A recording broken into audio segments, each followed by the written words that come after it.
Reka nongere mbifurize kugira ibihe byiza igicamunsi cyiza cyo ku itariki ya 28 ukwezi kwa gatatu 2026. Uyu munsi ni kwa gatandatu. Hari amakuru akomeye cyane avuga ko atari inkuru nziza kuri Perezida Evariste Ndayishimiye wari umaze igihe gito abaye umuyobozi w'umuryango wa Afurika yunze ubumwe cyangwa se Union Africaine. Perezida wa Leta Zunze Ubumwe za Amerika Donald Trump akaba rero mu burakari bukomeye cyane amaze gufata icyemezo gikomeye cyane. N'amakuru menshi turagaruka mu burasirazuba bwo hagati, amakuru ajyanye n'intambara ikomeje guhuza Leta Zunze Ubumwe za Amerika, Iran ndetse n'igihugu cya Israel, ariko ndabaza mbaye inshamake y'amakuru y'ingenzi agezweho kugira ngo tubone kugaruka kuri aya makuru.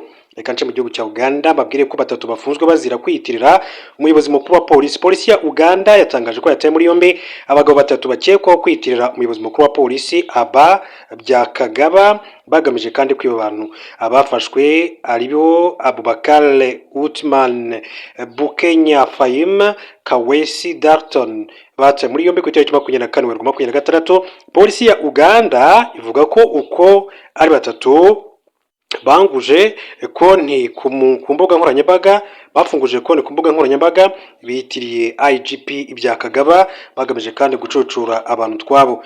Bivuga ko ubujura bakoze bwibasiye abapolisi bato ndetse n'abaturage b'abasivili.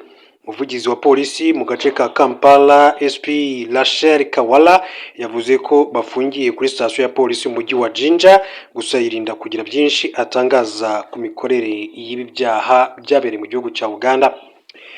Hanyuma Iran yareze Qatar, Emirates Zunze Ubumwe z'Abarabu ndetse na Arabia Saudite bishinja uruhare mu bitero Amerika igabaho.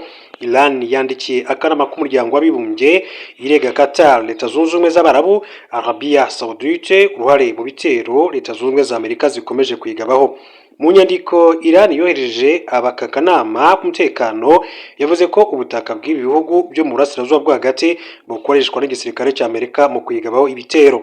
Ibaruwa yandikiwe aka kanama ndetse n'umunyamabanga mukuru wa Loni igaragaza ko mu bihe bitandukanye indege z'intambara za Amerika zakoresheje ikirere cy'ibi bihugu cyangwa se akaba ariho zihagurukira zijya kugaba ibitero kuri Iran.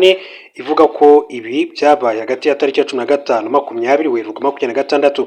Muri izi ndege Iran ivuga ko harimo F-35, F-18, B-1 bombers na RQ-4 ndetse n'itwa Orchid U2. Iran yamenyesheje ko Loni ifite uburenganzira bwo gufata ingamba zose z'ingenzi mu kwirinda. Yakomeje isaba ibihugu rero byo mu burasirazuba bwo hagati kwimakaza ihame ryo kuba abaturanyi beza, bigahagarika ikoreshwa ry'ubutaka bwabyo mu kugaba ibitero kuri Iran. Ku 28 Gashyantare 2026 nibwo Leta Zunze Ubumwe za Amerika zifatanyije na Israel byatangiye kugaba ibitero kuri Iran, byanaguyemo Ayatollah Ali Khamenei wari umuyobozi w'ikirenga wayo. Mu kwimura Iran yarashe ku bihugu bitandukanye byo mu burasirazuba bwo hagati ibishinja gukorana na Leta Zunze Ubumwe za Amerika. Mbere gato yuko tujya kuri Evariste Ndayishimiye, reka mabwire ko FARDC yagabye ibitero bya drone bitana abantu babiri muri Mikenke. Ubuyobozi bw'umutwe wa AFC 23 urwanya ubutegetsi bwa Repubulika ya Demokarasi ya Congo watangaje ko ingabo za FARDC zagabye ibitero bya drone mu gace ka Mikenke gatuwe n'abaturage benshi, zisenya inzu nyinshi ndetse hapfa abasivili babiri, abandi barakomereka. Ibi bitero byagabwe kuva mu ijoro ryo ku 26 bishyira ku 27 2026. Ibitero byagejeje saa 2 n'igice za mu gitondo. Umuvugizi wa AFC 23 Lawrence Kanyuka yavuze ko iro ry'ingabo za Repubulika ya Demokarasi ya Congo FARDC byagabye ibitero rikoresheje drone z'ubwiyahuzi mu basivili mu gace ka Mikenke n'ibindi mu bice bihakikije. Ati ibitero byahitanye abantu babiri, umwe arakomereka ndetse kandi hasenyuka inzu nyinshi zituwemo, bituma rero abantu benshi cyane bicwa n'agahinda. Lawrence Kanyuka yavuze ko ubwicanyi bubayeho mu gihe yo imaze iminsi ishyira mu bikorwa ingamba zafashwe zigamije kandi gukemura ikibazo cy'intambara mu burasirazuba bwa RDC. Yashimangiye ko ubutegetsi bwa Kinshasa kandi bukomeza kurenga ku byo bwiyemeje mu biganiro bya Doha n'amasezerano y'amahoro yashyiriweho umukono i Washington, asaba iki gihugu kureka imikoranire na FDLR ndetse no kwirandura. Ati Kinshasa izirengera ingaruka z'ibikorwa by'ubwicanyi bwibasira ubwoko muri Minembwe n'ubwicanyi buhora kandi bukorerwa abanyekongo mu burasirazuba bw'igihugu. Mujyanama wa Perezida wa Leta Zunze Ubumwe za Amerika mu bufatanye na Afurika Masad Boulos aherutse kandi kubwira ubutegetsi bwa Repubulika ya Demokarasi ya Kongo ko gusenya umutwe wa FDLR ari ingenzi mu kwimakaza amahoro n'umutekano mu karere muri rusange. Reka tujye kuri bwana Trump tubone kugaruka kuri Perezida Evariste Ndayishimiye igihugu cy'u Burundi wagizwe umuyobozi wa Union Africaine. Trump yavuze ko umuyobozi w'ikirenga mushya wa Iran aryamana n'abo bahuje ibitsina. Perezida wa Leta Zunze Ubumwe za Amerika Donald Trump yavuze ko afite amakuru yizeye ko umuyobozi w'ikirenga mushya wa Iran Mojtaba Khamenei aryamana n'abo bahuje ibitsina. Bwana Trump yavuze ko aya makuru yahawe n'urwego rw'ubutasi rwa Amerika CIA. Abajijwe na Fox News niba koko ibyo CIA yamubwiye kuri Mojtaba Khamenei yarabanje kubigenzura, Trump yavuze ko ari inkuru izwi n'abandi bantu benshi, ndetse ashimangira ko kuba rero uyu mugabo aryamana n'abahuje ibitsina bitamushyira mu mwanya mwiza wo kuyobora Iran. Ati yego barabivuze CIA, ariko sinzi niba ari nabo bonyine babivuze. Ntekereza ko abantu benshi cyane babizi. Ibintu bimushyira Khamenei mu mwanya mubi cyane, by'umwihariko muri kiriya gihugu. Amakuru y'uko Mojtaba Khamenei kandi aryamana n'abahuje ibitsina yatangiye gusakara bwa mbere mu kwezi gushize binyuze mu kinyamakuru cyitwa The New York Post cyakoze ko uyu mugabo afitanye umubano wihariye n'umwarimu we wo mu Ghana. Aya makuru kandi yatijwe umurindi n'andi yatangajwe na CBC News isanzwe ifitanye imikoranire na BBC, avuga ko mbere yo gupfa kwa Ayatollah Khamenei abari umuyobozi w'ikirenga wa Iran yari ifite impungenge kuri uyu muhungu we wamusimbuye bitewe n'ikibazo gikomeye cyane yari afite muri kamere ye. Gusa iki kibazo nticyatangajwe. Kuryamana kw'abahuje igitsina n'icyaha muri Iran ndetse gihanwa bikomeye. Mojtaba Khamenei yagiye ku butegetsi asimbuye se wishwe n'ibitero Amerika yagabye kuri Iran ku itariki 28 Gashyantare 2026. Ikaze rero muri amakuru yacu, reka tujye kuri Perezida Evariste Ndayishimiye. Yitwa General Neva, ni perezida w'igihugu cy'u Burundi, ariko akaba ayoboye n'umuryango wa Afurika yunze ubumwe. Ibihugu 20 bigize umuryango wa Afurika yunze ubumwe byahisemo kugaragaza ijwi ryabo ko bidashyigikiye imikorere itubahiriza amategeko ya Perezida w'u Burundi Evariste Ndayishimiye uyobora Union Africaine muri 2026, watanze kandidatire ya Macky Sall ku mwanya w'umunyamabanga mukuru wa Loni, agashaka ko abakuru b'ibihugu rero basigaye ba Afurika bayemeza amasaha 24 gusa binyuze mu gushyigikira icyemezo yafashe ku giti cye. Amakuru y'uko hari ibihugu 20 byanze gushyigikira iki cyemezo yatangiye kuvugwa mu ijoro ryo ku 27 Werurwe 2026. Bitangazamakuru kandi byanditse ko Union Africaine yahisemo kudashyigikira kandidatire ya Macky Sall. Kandidatire y'uwatanira umwanya w'umunyamabanga mukuru wa Loni ishobora kandi gutangwa n'igihugu cyitangiye umukandida cyangwa se umuryango w'ibihugu. Umukandida ntabwo ari ngombwa ko abakomoka rero mu gihugu cyamutanze. Minisitiri w'ububanyi n'amahanga n'ubutwari Ambassadeur Vivian Nduhungirehe abinyujije kuri X yasobanuye ko uburyo Ndayishimiye yatanzemo kandidatire ya Macky Sall burimo amakosa yo kutubahiriza amategeko kandi ari ikibazo gikomeye. Ati byabaye uyu munsi ku 27/2026 ku muryango wa Afurika yunze ubumwe ni ikimenyetso simusiga cyerekana ko ubushobozi mu by'imiyoborere ari ingenzi. Ntibyumvikana uburyo umuryango w'umugabane wose warohwa mu byago n'umuyobozi wawo utamaze amezi 2 muri uyu mwanya. Icyemezo cy'ibihugu 20 nyamuryango bya Union Africaine byahise muri kudaceceka, ntabwo rero cyari kigamije kandi kwanga kandidatire y'uwo ari we wese, cyari kigamije kutemeranya n'imikorere ipfuye yatangijwe na Perezida Evariste Ndayishimiye w'u Burundi, umuyobozi wa African Union utarakurikije amategeko n'amabwiriza agenga ibyo gutanga kandidatire za African Union mu muryango mpuzamahanga. Nduhungirehe yasobanuye ko kuva ku munsi wa mbere ibyakozwe na Ndayishimiye rero byose bitakurikije amategeko, kuko ku itariki ya 2/26 Ambassadeur w'u Burundi muri Loni yohereje inteko rusange ya Loni ibarwa iyimenyesha ko guverinoma ye yatanze umukandida uhatanira kuba umunyamabanga mukuru. Yagize ati guverinoma yanjye ariyo iyoboye Afurika yunze ubumwe yatonze Macky Sall wahoze ari perezida wa Senegal umukandida ku mwanya w'umunyamabanga mukuru wa Loni. Nduhungirehe yasobanuye ko iyi kandidatire yoherejwe mu izina rya Union Africaine yatunga abakuru b'ibihugu na za guverinoma b'Afurika, kuko nta n'umwe muri bo Ndayishimiye banje kandi kugisha inama mbere yo kujya gufata iki cyemezo gikomeye. Nyuma yo gutanga iyi kandidatire Macky Sall i New York, perezida w'u Burundi yagerageje no guhatira bagenzi be b'Abanyafurika guha umugisha iri kosa rikomeye cyane yakoze. Ku 26 yateranyije biro y'umuryango wa Afurika yunze ubumwe bafata icyemezo cyo gutanga amasaha 28 ku bihugu byose ngo bibe byemeje cyangwa se byanze ikandidatire binyuze mu kudasubiza cyangwa se mu gusubiza. What happened today at the African Union is a stark reminder that leadership matters. It's unbelievable to note that a world continental organization can be tarnished or driven into a crisis by its own chairperson who is in office for not even 2 months. Tugenekereje mu rurimi rw'ikinyarwanda, ati byabaye umunsi ku muryango wa Afurika yunze ubumwe ni ikosa rikomeye cyane. Ati ni ibintu bitakwihanganirwa na gatoya. Ati ku mugabane wa Afurika rusange umuryango wa Afurika yunze ubumwe, ati kuba umuntu umaze amezi atagera kuri 2 kugaragaza imiyoborere ye idahwitse mu kuyobora umuryango wa Afurika yunze ubumwe. Hanyuma witwa Amani Afrika nawe yagize ati breaking Here is the official announcement from the African Union. Atangaha ari itangazo ryihutirwa cyane maze gusorwa n'umuryango wa Afrika yunze ubumwe that the motion for endorsing Macky Sall did not receive support in the African Union in less than 24 hours, almost unprecedented tight time for silence procedure, 20 states including Senegal from almost all regions. Akaba rero ari itangazo ryasabaga ibihugu bya Afurika ko bigomba guha umugisha ikandidatire ya Macky Sall. Reka muhombereza amakuru yacu kuri inkuru mabire ko umubiri uciye kwa ruhare mu rupfu rwa Lumumba yajuriye Etienne Davignon wahoze ari umudipolomate ukomeye cyane mu Bubiligi. Yajuriye icyemezo cy'urukiko cyamusabaga kurwitaba kubera ibyaha cyekwa rero kubera uruhare yabaragize mu icwa rya Patrice Lumumba wabaye minisitiri w'intebe wa mbere wa Repubulika ya Demokarasi ya Kongo mu mwaka wa 1931. Nyuma y'uko urukiko rwo mu Bubiligi rero ku itariki ya 17 Werurwe bari rwategetse Davignon imyaka 93 wahoze ari perezida wa komisiyo y'umuryango y'Uburayi akurikiranwe n'ubutabera kubera uruhare akekwaho kugira muri ubwo bwicanyi bwabaye mu myaka 65 ishize.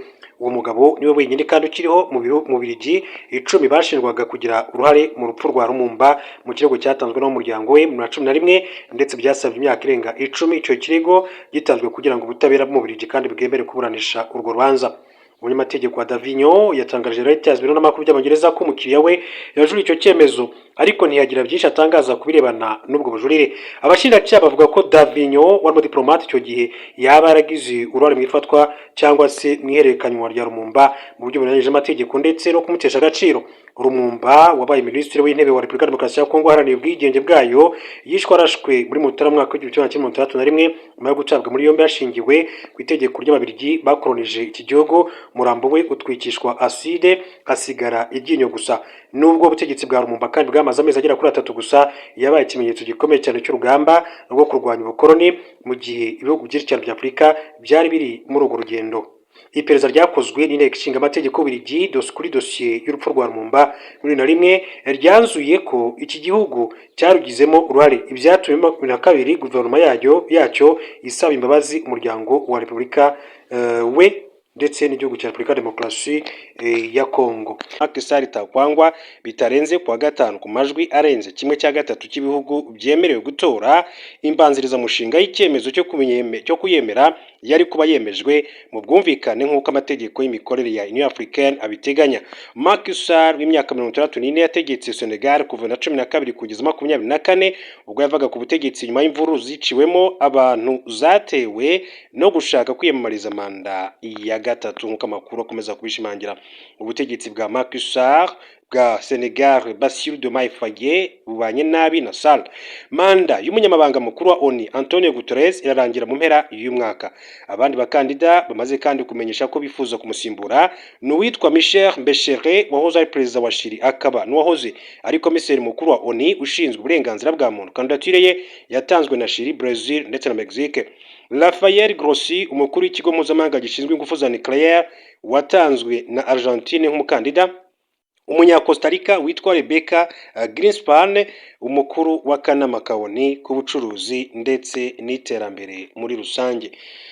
Meya makuru mu buryo bw'inshamake reka mbabwire ko kubijyanye n'intambara ya Iran ndetse na Leta Zunze Ubumwe za Amerika na Israel biravuga ko igisirikare cya Israel cyasohoye umuburo mushya ku baturage ba Iran. Ingabo za Iran zaburiye abanya-Iran batuye mu mujyi wa Raqqa mu murwa mukuru w'intara ya Markazi muri Iran yo hagati kuvamo vuba. Bavuze ko bazakora ibikorwa mu turere twinshi cyane tw'akarere mu masaha ari imbere. Igisirikare cya Israel cyavuze ko iki gikorwa kandi kizibanda ku gutera ibikorwa remezo bya gisirikare cy'ubutegetsi bwa Iran.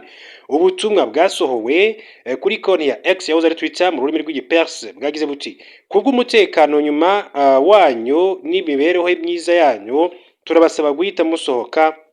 Bukomeza bugira buti kubera umutekano wanyu n'imibereho myiza yanyu turabasaba kandi guhita muva muri ibice, aho bugira buti kubera ko muri ibi bice ati mushyira ubuzima bwanyu mu kaga.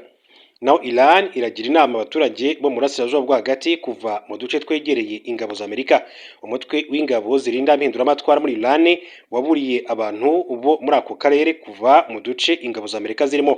Mu itangazo ryashyizwe ahagaragara n'ikigo cy'itangazamakuru cya Fars gifitanye isano n'uriya mutwe udasanzwe bashinje Amerika na Israel gukoresha gukoresha abasivili nk'ingabo mu ntambara.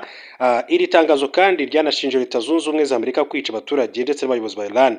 Uyu mutwe watanze imiburo myinshi nk'iyo kuva intambara kandi yatangira. Mbere yaho tariki ya 14 Werurwe uyu mutwe kandi wagiriye inama abaturage batuye hafi y'inganda za Amerika mu burasirazuba bwo hagati kwimuka. Abayobozi benshi bakuru b'uyu mutwe baguye mu ntambara. Umuryango uharanira uburenganzira bwa muntu Human Rights Watch ufite icyicaro muri Amerika bavuze ko abaturage bagera ku 192 bo muri Iran barimo abana 121 bishwe mu bitero bya Amerika na Israel kuri Iran, mu gihe kandi umubare w'abasirikare ba Iran bishwe wageze ku 1,167. Reka rero tugaruke ku makuru yacu nyirizina tuganire kuri Madame Ingabire Victoire Umuhoza ku munsi w'ejo yari mu rukiko, aho rero navuga ngo ni inkuru itarabaye nziza cyane kuri Madame Ingabire Victoire Umuhoza, umunyapolitiki utavuga rumwe n'ubutegetsi bw'igihugu cy'u Rwanda ufungiye muri gereza ya Mageragere iherereye mu karere ka Nyarugenge. Urukiko rw'ikirenga rwashimangiye ko ingingo y'106 y'itegeko rigenga imiburanishirize y'imanza nshinjabyaha itanyuranyije n'ibiteganywa na zimwe mu ngingo z'itegeko nshinga, rutegeka ko ikirego cyatanzwe na Ingabire Victoire Umuhoza nta shingiro gifite. Ibi bishingiye ku rubanza Ingabire Victoire Umuhoza wiyita umunyapolitike yarezemo agaragaza ko iyo ngingo inyuranyije n'itegeko nshinga kandi ariyo yatumye afungwa, agasaba ko yakurwaho. Icyemezo cy'urukiko cyasomwe kuri 27/26 muri rubanza hasuzumwa ibibazo bitatu by'ingenzi mu gusesengura neza niba koko iyo ngingo inyuranyije na zimwe mu ngingo z'itegeko nshinga. Iyo ngingo y'106 y'itegeko rigenga imiburanishirize y'imanza nshinjabyaha niyo yashingiweho n'urukiko rukuru ruhamagaza Ingabire Victoire Umuhoza ndetse bimuviramo gufungwa iminsi 30 y'agateganyo. Ingingo y'106 igaragaza ko iyo urukiko rusanze ari impamvu zatuma hakekwa abandi bantu kuba barabaye bafatanyacyaha cyangwa se ari ibyitso by'ukurikiranyweho icyaha, ruhamagaza kugira ngo bagire ibisobanuro batanga muri urwo rubanza. Ikomeza yerekana ko iyo urukiko rumaze kandi kubaza abahamagawe mu rubanza rugasanga nta bimenyetso bituma hakekwaho icyaha, urufata icyemezo cyo gukomeza iburanisha kandi batongeye guhamagarwa. Iyo rusanze ibisobanuro batanze bidahagije kandi urukiko rugasanga hari ibimenyetso bibashinja icyaha, rutegeka ubushinjacyaha gukora iperereza buhereye ku byagaragajwe mu iburanishwa. Madame Ingabire Victoire Umuhoza yasobanuye ko kuba urukiko ruhamagaza umuntu nk'icyito cyangwa se umufatanyacyaha byerekana ko wa muntu ataba agifatwa nk'umwere. Urukiko rwagaragaje ko ubushinjacyaha aribwo bugomba kandi gutanga ibimenyetso ntashidikanywaho kandi iyo bitabonetse bigira inyungu uregwa. Rwerekanye ko umucamanza, abagenzacyaha kandi n'abashinjacyaha nabo bakwiye kandi kugira imyitwarire ituma uregwa afatwa nk'umwere mu gihe atarahamwa n'icyaha. Ingabire Victoire Umuhoza yavugaga ko iyo ngingo y'106 inyuranyije n'ibiteganywa n'ingingo ya 29 y'itegeko nshinga. Urukiko ruhamagaza mu iburanisha umuntu waketsweho kuba icyitso cyangwa se umufatanyabikorwa. Hanyuma urukiko kandi rw'ikirenga rugaragaza ko uhamagazwa ari umuntu ufite aho ahuriye n'urubanza, rusanga ntaho bibangamiye ihame ryo gufatwa nk'umwere kubera ko kumuhamagaza bitamugira umunyacyaha. Kuba rero rutegeka ubushinjacyaha gukora iperereza bishimangira neza ko rya hame ryo gufatwa nk'umwere riba ryubahirijwe. Ikindi rwagaragaje kandi ko nuko kuba urukiko rwategeka ubushinjacyaha kugarura uwo muntu ngo aburanishwe bitavuze ko ubushinjacyaha kandi buzazana ibimenyetso bimushinja gusa, kuko bufite inshingano yo gushaka n'ibimenyetso bishinjura. Urusanga ahubwo byubahirije ihame ryo gufatwa nk'umwere kuko biha uburenganzira bwo kwisobanura ukekwa ndetse yaba umwere bikagaragarira mu rubanza yavuzwemo. Urukiko rero rusanga iyo ngingo itanyuranyije n'ingingo 29 igika cya mbere agace k'itegeko nshinga. Ikibazo cya kabiri kandi kijyanye no gusuzuma niba iyo ngingo idatuma habaho ko urukiko rwivanga mu nshingano z'ubushinjacyaha. Urukiko rugaragaza ko nubwo kandi inzego z'ubutegetsi zitandukanye hari aho kandi zishobora kunganirana, kuzuzanya no kugenzurana, ihame rishingiye ku miterere n'imikoranire n'inshingano zazo hatabayeho kandi kwivanga mu mikorere y'urundi rwego, ariko zigahurira ku nshingano zo kurengera uburenganzira bw'umuturage. Urukiko rugasanga rero umucamanza bwuzuzanya n'ubundi butegetsi mu kubungabunga uburenganzira n'ituze ry'abaturage. Kuba kandi ubucamanza bwategeka ubushinjacyaha biri mu nshingano zabwo bwo kugenzura uburenganzira, umudendezo ndetse n'ituze. Ku rukiko kandi rwasanga ari icyaha kitakurikiranywe ntikitabweho byaba atari ugutanga ubutabera buboneye mu gihe kandi ubushinjacyaha butujuje inshingano zabwo uko bikwiye. Urukiko rw'ikirenga rwibukije ko gutegeka ubushinjacyaha kandi bigamije kubusaba gukora inshingano zabwo ntirukora iperereza kandi ntirutegeka uko ubushinjacyaha kandi burikora, bityo iyo ngingo ikaba kandi itanyuranyije n'itegeko nshinga. Ku bijyanye no kumenya niba ububasha bw'urukiko bubangamiye ubw'ubushinjacyaha bwo gukurikirana cyangwa se kudakurikirana umuntu, urukiko rwerekanye ko kuba urukiko kandi rwategeka ubushinjacyaha gukora iperereza ndetse no kuzana mu rubanza ukekwaho icyaha bitaba ari ukwivanga mu mikorere y'ubushinjacyaha, ntabwo rubuza ubwigenge kuko rudateganya kandi uko ubushinjacyaha azakoramo iperereza. Hanyuma rusanga kuba ibisobanuro byatanzwe n'uwahamagajwe bigaragaza ko ashobora kuba yaragize kandi uruhare mu gukora icyaha, rugategeka ko akorwaho iperereza ngo aburanishwe, rushimangira ko ukwivanga kwaba mu gihe kandi urukiko arirwo rwikoreye iperereza. Rwasobanuye ko ntaho bibangamiye ihame ry'uko ubushinjacyaha aribo kandi busuzuma niba koko ukekwa akurikiranwa cyangwa se adakurikiranwaho icyaha, kuko biri mu bubasha bw'urukiko no kugenzura ko ibyo uwo muntu avugwaho bitazagira ingaruka ku rubanza. Urukiko rw'ikirenga rusanga ingingo y'106 kandi yaregewe itanyuranyije n'ingingo ya 43 n'144, rwemeje ko nta shingiro cy'ikirego cyatanzwe na Ingabire Victoire Umuhoza gifite, rwemeje ko iyo ngingo kandi itanyuranyije n'itegeko nshinga. Akaba rero ari ibyo byagarutswe ku munsi w'ejo mu rubanza rwa Madame Ingabire Victoire Umuhoza. Hanyuma ikamabwire ko Leta Zunze Ubumwe za Amerika biciye kuri Perezida Donald Trump yateguje igitero gikomeye cyane ku gihugu cya Cuba. Perezida wa Amerika Donald Trump yatangaje ko Cuba ariyo bagiye kugabaho ibi gitero cya gisirikare, yabitangaje mu nama yiswe Saudi Investment Conference, ariko kandi ntiyasobanura byinshi cyane kuri iki gitero. Bwana Trump yagize ati nubatse igisirikare gikomeye, ndavuga nti si ngombwa kugikoresha, ariko rimwe na rimwe uba ugomba kugikoresha, kandi nka Cuba ati yo niyo igomba gukurikiraho, ariko mwigire nkaho ntigeze mbivuga, ati ndabinginze. Mu ntangiriro za Mutarama Amerika kandi yagabye igitero kuri Venezuela, birangira kandi itaye muri yombi Perezida Nicolas Maduro n'umugore we Celia Flores. Ku 28 Gashyantare 2026 Amerika kandi yateye Iran igamije gukora ubutegetsi bwa Ayatollah Ali Khamenei wiciwe muri icyo gitero, ndetse mu minsi yakurikiyeho abayobozi bakuru benshi cyane ba Iran nabo bakomeje kugenda bagwa mu bitero bitandukanye Amerika yagiye igaba kuri iki gihugu. Hagati aho Amerika kandi ibukije Repubulika ya Demokarasi ya Kongo gusenya FDLR ko ari ingenzi ngo ibane neza n'igihugu cy'u Rwanda. Umujyanama wa Perezida wa Leta Zunze Ubumwe za Amerika mu bufatanye na Afurika Masar Boulos yongeye kandi kwibutsa ubuyobozi bwa Repubulika ya Demokarasi ya Kongo ko gusenya umutwe wa FDLR ari ingenzi mu kwimakaza amahoro n'umutekano mu karere. Ibi Bwana Boulos yabigarutseho ku 26 Werurwe 2026 ubwo yari mu nama y'abagize akanama k'umutekano k'umuryango w'abibumbye yigaga ku kibazo cy'umutekano muke mu burasirazuba bwa Repubulika ya Demokarasi ya Kongo. Yavuze ko mu burasirazuba bwa RDC hakomeje kandi kugaragara ikibazo cy'abaturage bari